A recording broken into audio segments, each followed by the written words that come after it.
ॐ हरिः ॐ श्रीगुरुभ्यो नमः। हरिः ॐ। ॐ सदाशिवसमारम्भां शङ्कराचार्यमध्यमाम् अस्मदाचार्यपर्यन्तां वन्दे गुरुपरम्परां। श्रुतिस्मृतिपुराणानाम् आलयं करुणालयं नमामि भगवत्पादं शङ्करं लोकशङ्करं। शङ्करं शङ्कराचार्यं केशवं बादरायणं सूत्रभाष्यकृतौ वन्दे भगवन्तौ पुनः पुनः। ईश्वरो गुरुरात्मेति मूर्तिभेदविभागिने व्योमवद्व्याप्तदेहाय दक्षिणामूर्तये नमः। ॐ असतो मा सद्गमय तमसो मा ज्योतिर्गमय मृत्योर्मा अमृतङ्गमय। ॐ शान्ति शान्ति शान्तिः। वासुदेवेन्द्रयोगीन्द्रं नत्वा ज्ञानप्रदं गुरुं मुमुक्षूणां हितार्थाय तत्त्वबोधोऽभिधीयते। आत्मा कः स्थूलसूक्ष्मकारणशरीराद्व्यतिरिक्तः पञ्चकोशातीतः सन् अवस्थात्रयसाक्षी सच्चिदानन्दस्वरूपः सन् यः तिष्ठति स आत्मा। सत्व रज और तमो गुणात्मिका जो माया है, उस माया का कितना विस्तार होता है ये बता रहे हैं। अब सत्व अंश से ये आकाश आदि ये 5 तत्व बता दिए। फिर उसके बाद पांच तत्व के बाद बताए आकाश, वायु, अग्नि, जल, पृथ्वी। उसके बाद बताया कि ये 5 तत्व जो हैं तो समष्टि में सात्विक कांश से मन, बुद्धि, अहंकार और चित्त ये पैदा होते हैं। तो ये पूरा किसका विस्तार है? माया का। तो माया का अर्थात माया यहाँ उपादान कारण बन रही है। वेदांतों में एक बहुत आनंद की बात है कि माया को उपादान कारण बताते हैं, अभिन्न शक्ति बताते हैं। और निमित्त कारण कौन है? अभिन्न निमित्त उपादान कारण बोलते हैं। तो यहाँ तो 2 कर दिए, एक माया कर दिया और एक ईश्वर कर दिया, तो 2 बता दिए। तो फिर यदि 2 ही हम रखते जाते हैं तो क्या होगा? फिर द्वैत खड़ा हो जाएगा। विचार करने के लिए आपको दे रहे हैं, क्योंकि आगे विचार और गहन चलता है इसमें, और पता नहीं चलता है कि कब माया ही निमित्त कारण बन जाती है और कब ईश्वरी उपादान कारण। तो क्योंकि जब आप भक्ति में जाएंगे तो ईश्वर उपादान कारण भी है, इसलिए प्रत्येक दृश्य में, क्षण में, कण में, सब में, वस्तु में आपको ईश्वर ही दिखेगा। नहीं तो अद्वैत भी सिद्ध नहीं होगा। हमें तो सिद्ध अद्वैत करना है, दृश्य जगत को सिद्ध नहीं करना है। फिर ये जगत की उत्पत्ति क्यों बताते हैं? और फिर यहाँ पर ये बताया कि सात्विक अंश से बुद्धि, अहंकार, चित्त, अंतःकरण जो संभूत हो रहे हैं पंचतत्व के सात्विक अंश से, उनके देवता भी बताए जाएंगे। तो संकल्प विकल्प देवता का पहले बताया था कि देवता आप सहसा पृथ्वी, जल, अग्नि आदि को चेतन नहीं देख पाते हैं क्योंकि वो स्थूल हो गए, तो इसलिए उसमें उनके देवता बताए जाते हैं। तो देवता बताते हैं तो आपको चेतन थोड़ा थोड़ा आभास होता है। तब जाके आप अंतिम अधिष्ठान तत्व में पहुंचते हैं। यह अभी क्या अधिष्ठान ब्रह्म है और माया से सृष्टि हो रही है। अब उसमें संकल्प विकल्पात्मकम मना, तो संकल्प विकल्पात्म, क्योंकि जब आप सृष्टि की उत्पत्ति को देखते हैं तो अपने अंदर भी देखिए व्यष्टि समष्टि, और बाहर जो इतनी बड़ी सृष्टि दिख रही समष्टि, उसको भी देखें। अब इसमें आनंद की बात यह है कि आपका जो मन बुद्धि अहंकार और चित्त है, तो ये कार्य उपाधि है,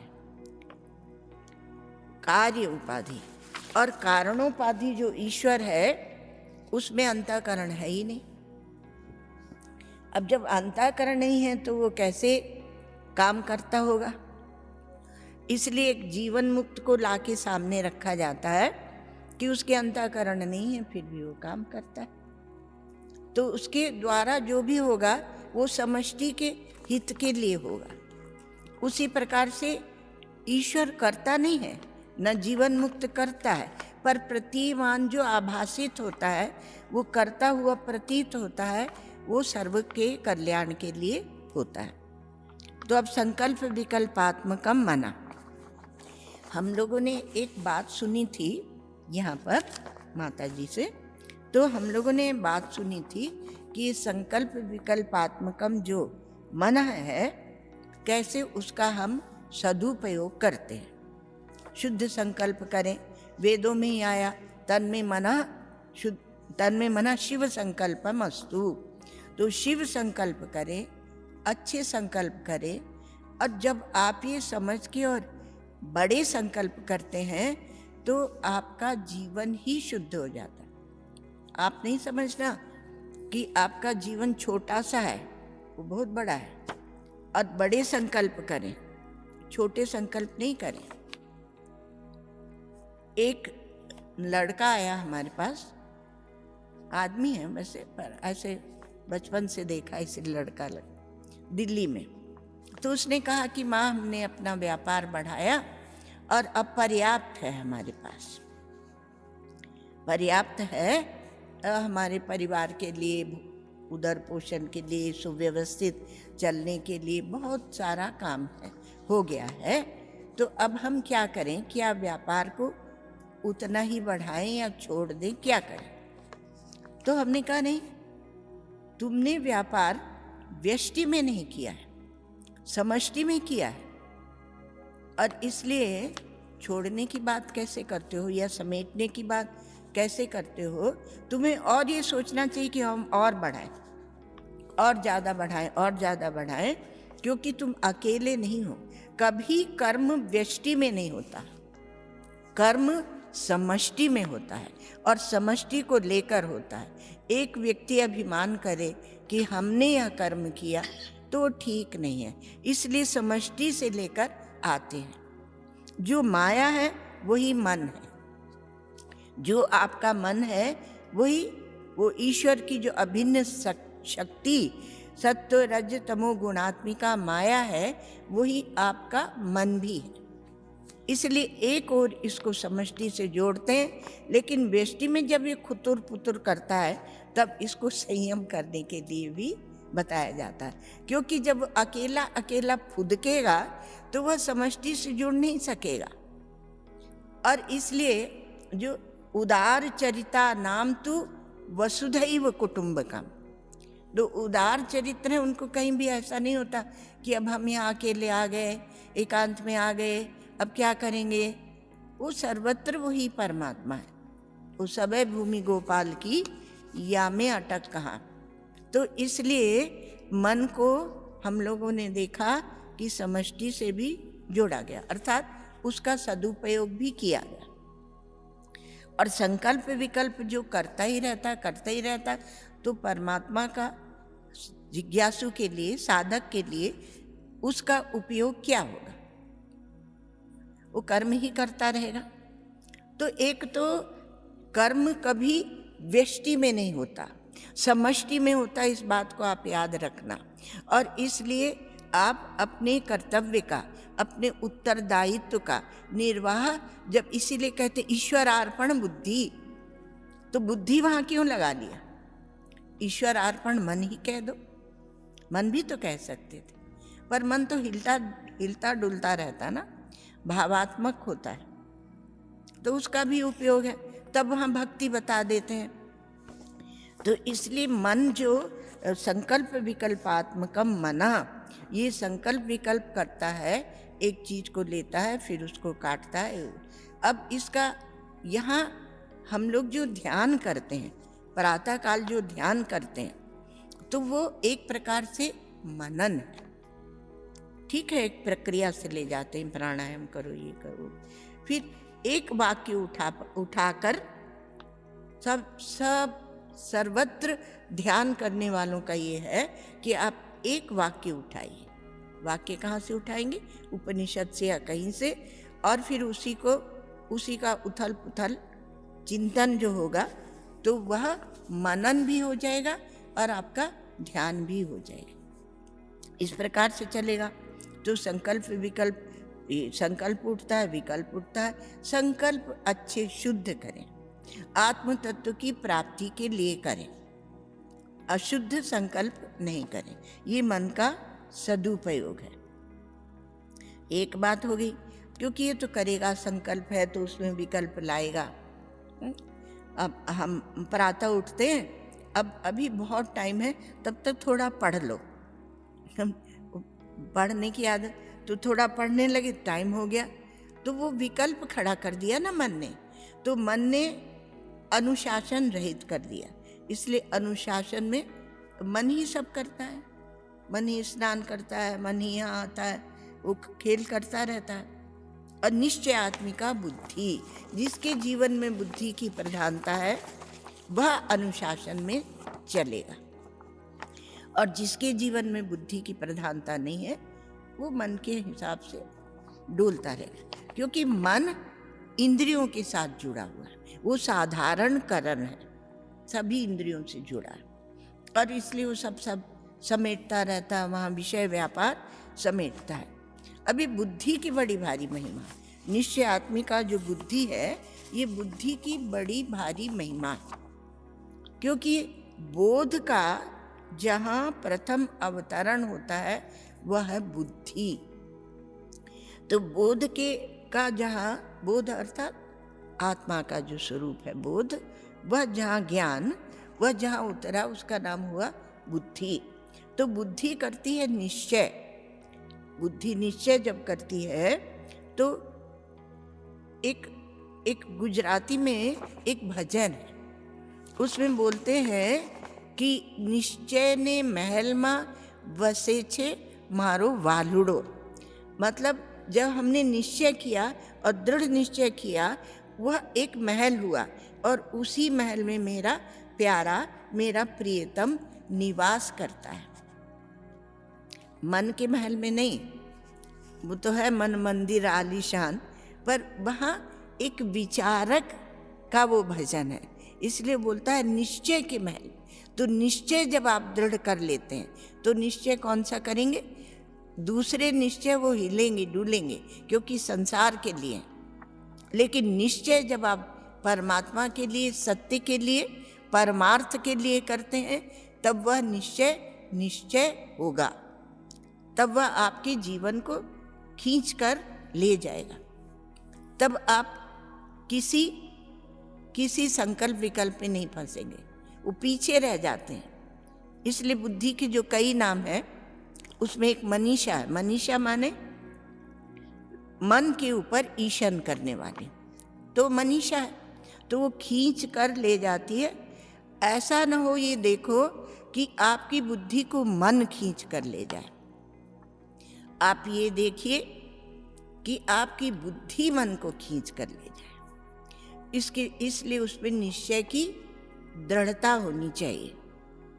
तो निश्चय और जो निश्चय की दृढ़ता है, वही इस माया को भी चीर कर जाता है।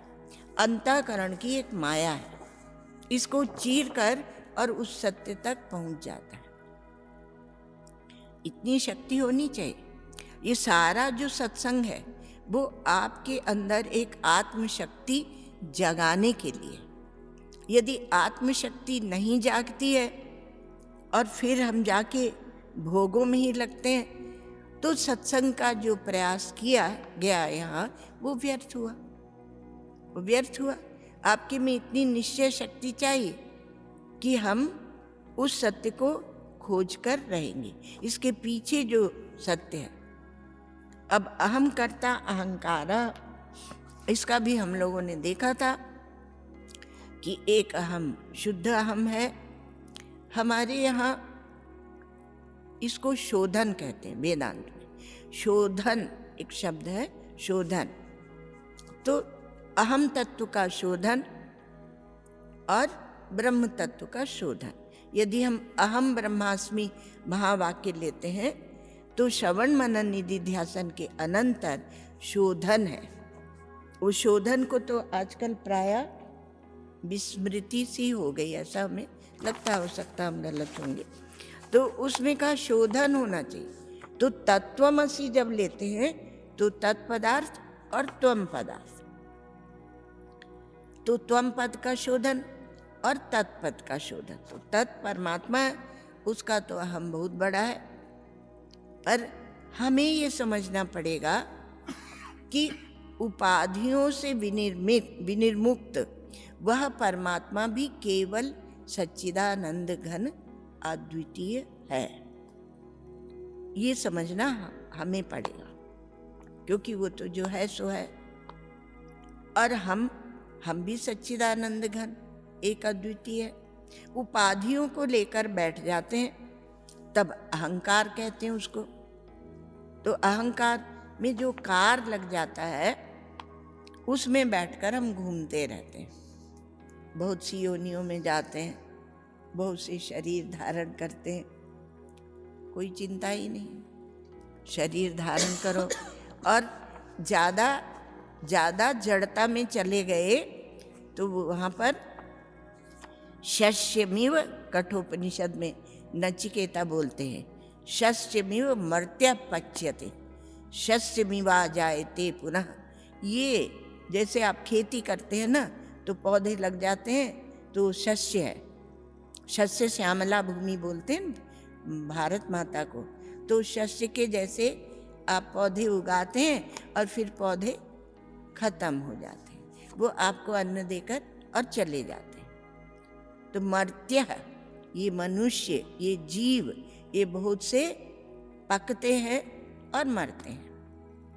और शस्य मिवा जायते पुनः, और फिर खेती हुई तो फिर पैदा हो गए। तो वैसा जीवन हमें नहीं चाहिए, क्योंकि ईश्वर ने कभुक करी करुणा नरदेही देत ईस बिनु हेतु स्नेह। बिना कारण के वो स्नेह करते हैं। ये तत्पदार्थ का शोधन है। त्वम पदार्थ का शोधन अर्थात जीव का, और तत्पदार्थ का शोधन अर्थात ईश्वर का। तो अहंकर्ता में क्या है कि अहम का शोधन करना पड़ेगा, तब ये अहंकार नहीं बनेगा, पर यह जाकर उपाधि से विनिर्मुक्त हो जाएगा। उपाधि नहीं है, उपाधि समझते आप लोग, उपाधि जो पास में रहकर और अपने गुण धर्म विशेषताओं का दूसरे के ऊपर आधान कर दे, उसे कहते हैं उपाधि। इसीलिए हम लोग सत्संग करते हैं, क्योंकि जिसका संग करेंगे उसके गुण धर्म रंग हमारे ऊपर चढ़ जाएगा। दृष्टांत देते हैं स्फटिक मणि का। तो स्फटिक मणि है, उसके पास आप जपा कुसुम लाल पुष्प रखेंगे तो लाल दिखेगी, नील पुष्प रखेंगे तो नीली दिखेगी, तो वो उसी का रंग चढ़ता है, पर वास्तव में वह शुद्ध ही है। तो हमें उस शुद्ध का शोधन करना है, तो अहंकार का शोधन करना है। और ये अहंकार जब ठोस रूप रखने लगता है, तब हम उसे क्या कहते हैं? अभिमान। तो अभिमान में क्या है? एक मान होता है, मान अर्थात नाप तौल देश का, देश में हम नापते हैं तो किलोमीटर आदि में नापते हैं, और काल में नापते हैं तो उसमें क्षण आदि करके, क्षण से प्रारंभ करके फिर युग युगाब ऐसे करके नापते हैं। तो ये नाप हमारा चलता रहता है, देश में, काल में, वस्तु में, व्यक्ति में नाप चलता है।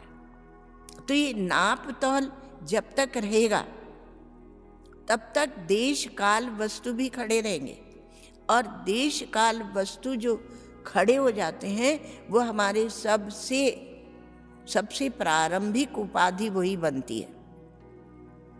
वह उपाधि बन जाती है देश काल वस्तु। हमारे वेदांतों में ऐसे कहते हैं कि हम निर्गुण निराकार ब्रह्म का चिंतन करते हैं। हम जब उपाधियों को निरस्त करते हैं तो हम देश काल वस्तु को भी उपाधि मानते हैं। व्यष्टि में भी शोधन है और समष्टि में भी शोधन है, त्वम पदार्थ का भी शोधन है और तत्पदार्थ का भी शोधन है।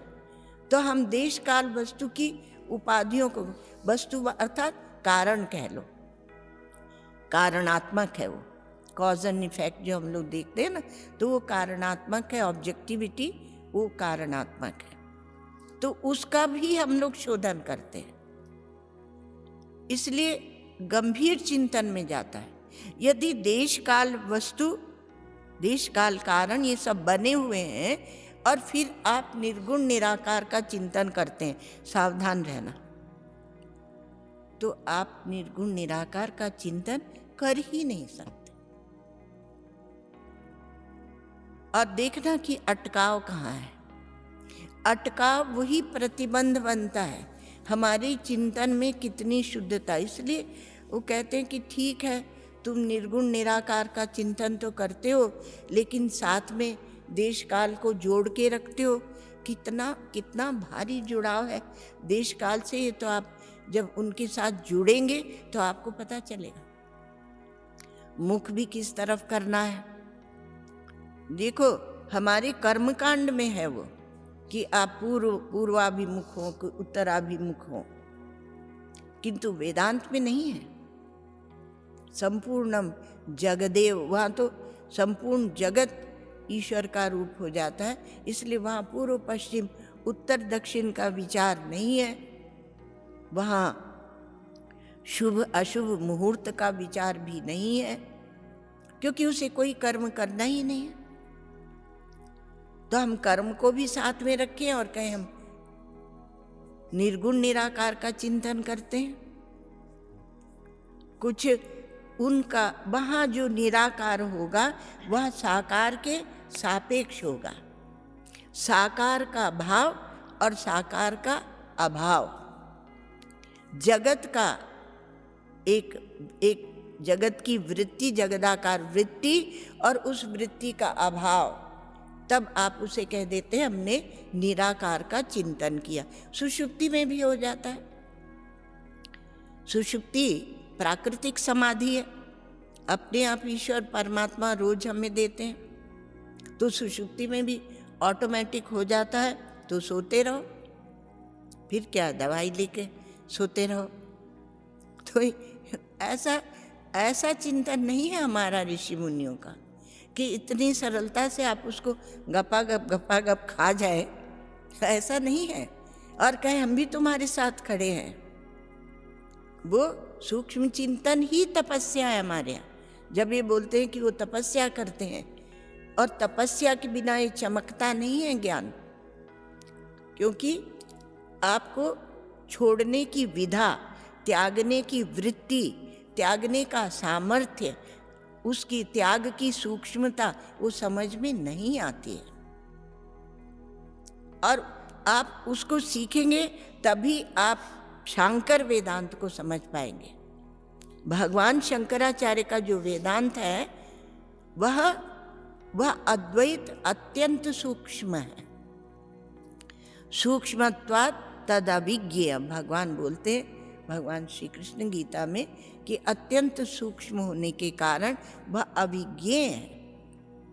तो इसमें डरने की कोई बात नहीं कि बड़ा सूक्ष्म है, बड़ा अभिज्ञेय है। नहीं, अपनी बुद्धि को सूक्ष्म करो। निश्चयात्मिका बुद्धि और अहंकार क्या है? अहम। अहम जो है वो आपका ही एक रूप है अहंकार, तो उसको अभिमान तक नहीं ले जाइए। तो इतने सारे अहंकार रख के और फिर बोलते हैं हम निर्गुण निराकार का चिंतन करते हैं। निर्गुण क्या होता है आप जानते ही नहीं। हम आपसे नहीं कह रहे, अपने दूसरे मित्रों से कह रहे हैं कि आप निर्गुण क्या होता है आप जानते ही नहीं। आप साकार के सामने उसका प्रतिद्वंद्वी निराकार खड़ा करते हैं, भाव के सामने उसका प्रतिद्वंद्वी अभाव खड़ा करते हैं, उससे कुछ काम नहीं बनेगा। तो वह नहीं, इसलिए अहंकर्ता अहंकार, इस अहंकार का शोधन व्यष्टि में और कहा समष्टि में भी करो, परमात्मा में। अरे उनके तो कहा करने की जरूरत नहीं, उनके अहंकार होता ही नहीं, होता नहीं, वो तो अंतःकरण से भी निर्मुक्त है। वो कहा गया है हमारे यहाँ स्पष्ट रूप से, जब उपाधियां गिनाई जाती हैं तो शास्त्रों में बताते हैं कि उनके कोई करण उपाधि नहीं है। तो फिर तो वह हमारा दुख सुख देखेंगे कैसे? कैसे हमारे आंसू पोंछेंगे, हमारे साथ खड़े होंगे? ऐसा तो ईश्वर कहीं जाके अलग बैठा होगा। इसलिए हम लोग उनको सगुण साकार भी बनाते हैं। असंगता आदि सब गुणों का वर्णन किया जाता है, लेकिन जब सगुण साकार होता है परमात्मा तो वहां असंगता नहीं है, वहां करुणा है। और वो करुणा इतनी प्रबल होती है कि ईश्वर अपने आप में नहीं रह जाता है, उसका वो करुणा उसकी बहती है, तो वो उपाधि है। तो उपाधि इसलिए हमारे सगुण साकार उपाधि है, किंतु वास्तविक स्वरूप वह निर्गुण निराकार है। तो जीव यदि सगुण साकार हो जाता है, तो परमात्मा यदि सगुण साकार हो जाता है, तो क्या तकलीफ है? तो ये एक सिद्धांत आपको बताया कि क्यों परमात्मा को सगुण साकार होना पड़ता है। इसलिए बोलते हैं भक्त के लिए, भक्त के लिए। और भक्त के लिए वो कई रूपों में आते हैं। हमारे यहाँ तो एक एक मंदिर की आप कहानियाँ सुन लोगे कि कैसे उन्होंने अपने भक्त पर कृपा की। एक बार हमारे श्री महाराज जी से, हमारे एक महाराज जी के कृपा पात्र हैं स्वामी गोविंदानंद जी, उन्होंने कहा कि हमें ये समझ में नहीं आता कि आप तत्व तक पहुँच गए, आप हो या उड़िया बाबा जी महाराज हो, फिर आप कृपा क्यों करते हैं? तो बाबा ने तो ये कहा था कि असंगता उनका स्वरूप है महात्मा का, और जो कृपा है, करुणा है, यह उनका स्वभाव है। तो इसी बात पर चर्चा हो रही थी। तो उन्होंने कहा कि आप फिर कृपा और ये क्यों करते हैं? तो श्री महाराज जी ने कहा कि हो जाती है कृपा। तो उन्होंने कहा उस समय आपको अपने असंग स्वरूप का चिंतन करना चाहिए। जैसे हम लोगों को साधकों को बताया जाता है कि असंग स्वरूप का चिंतन करो और किसी राग द्वेष में फंसो नहीं, तो ऐसे हम लोगों को भी, आपको भी चिंतन करना चाहिए।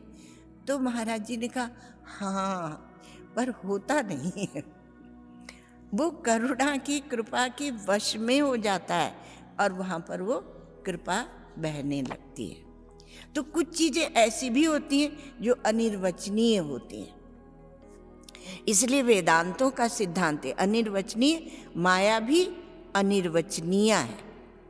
शायद उस पर हम लोगों ने विचार नहीं किया था। तो माया भी अनिर्वचनीय है। इसलिए हमारे यहाँ जहाँ भी देवी की पूजा होती है ना, तो वहाँ क्या बोलते हैं कि ये माया शक्ति है भगवान की और यही ईश्वर से मिलाएगी। अर्थात एक शुद्ध माया है और एक वो माया है जो जगत में फंसाती है, और वो भक्ति स्वरूपा है जो ईश्वर से मिलाती है। क्योंकि अभी हम माया में बैठे हैं तो इस प्रकार विचार करते हैं। तो कितना हम चिंतन कर सकते हैं, अहम का शोधन, और जब चिंतन कर्तृ चित्तम, तो हम कितना चिंतन कर सकते हैं उस सत्य का, परमात्मा का। उसके लिए फिर ये चित्त तत्व या चिंतन या चित्त आपको दिया गया है। तो चित्त को हमने कहाँ लगाया? मैं मेरा में। बहुत सारी चीजें जिनमें हम लगा के, तो अनेक वस्तु हैं जिसमें हम चित्त को लगाते हैं, और वहीं पर राग द्वेष करते हैं। रागो लिंगम अबोधस्य, शायद सुनाए थे उस दिन, चित्त व्यायाम भूमिषु कुतः शाद्वलता तस्य यस्याग्नि कोटरे तरु। चित्त को शांत रखना एक बहुत बड़ी साधना है, क्योंकि आपको एक बहुत बड़ी संपत्ति दी गई। हमारे श्री गुरुदेव कहते हैं बार बार कि रक्षतु रक्षतु रक्षतु कोशानाम अपि कोशम हृदयम यस्मिन् सुरक्षिते सर्वम सुरक्षितम स्यात्। इस चित्त की रक्षा करो, चित्त की रक्षा करो, क्योंकि ये एक कोश है, एक खजाना है, जिसको आपने यदि सुरक्षित कर दिया तो सब कुछ सुरक्षित है। तो चित्त को आप सुरक्षित रख सकते हैं। जो आत्मविश्लेषण करता है वही इस मार्ग पर चलता है, जो आत्मविश्लेषण नहीं करता वो इस मार्ग पर नहीं चलता। तो अब ये मन बुद्धि चित्त अहंकार है, ये साधक भी हैं और ये बाधक भी हैं, और ये रहते भी हैं, और इनको आप इन्हें बाधित भी कर देते हैं। बोध के अनंतर ज्ञान के अनंतर बाधित क्या होगा ये बताओ। बोलते हैं बाधित, अर्थात बाध शब्द का अर्थ जानते हैं आप लोग? अर्थात बाध उसे कहते हैं जहाँ मिथ्यात्व का निश्चय होता है।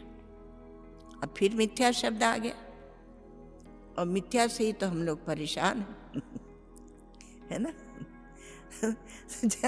जहाँ उसके सत्यत्व की भ्रांति होती है वहाँ आप मिथ्या नहीं कह पाते, क्योंकि और ये मिथ्या जब कहते हैं तो मिथ्या माया पर्यंत सब मिथ्या है, अर्थात दिखते हुए भी, प्रतीयमान होते हुए भी, प्रतीत होता है, दिखता है, नाम रूपात्मक माया है।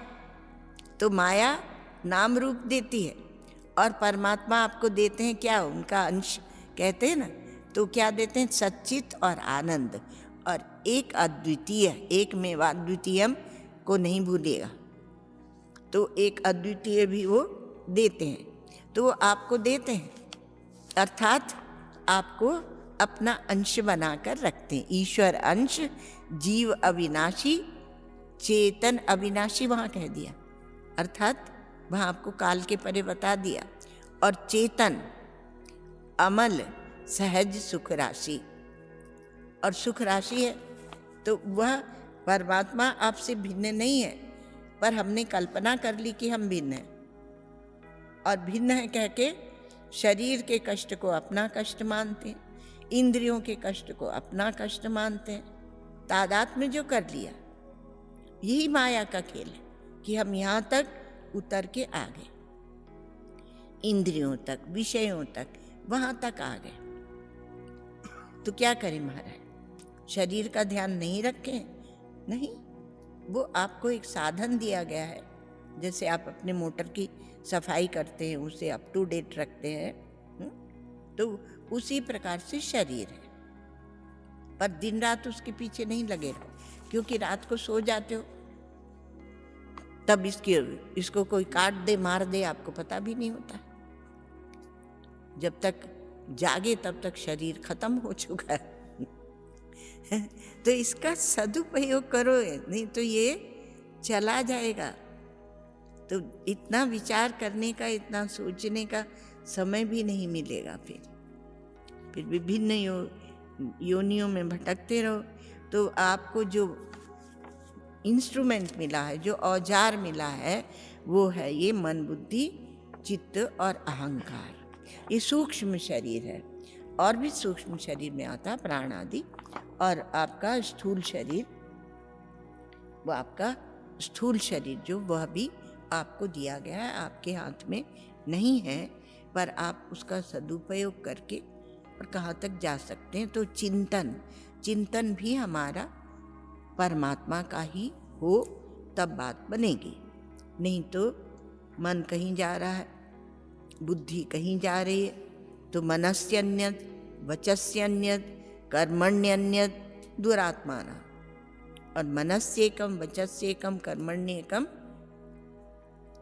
तो जो ये एकता है वह एकता तभी होती जब एक परमात्मा का चिंतन करते हैं, नहीं तो एक परमात्मा का चिंतन नहीं तो हम फिर भटक जाएंगे माया में।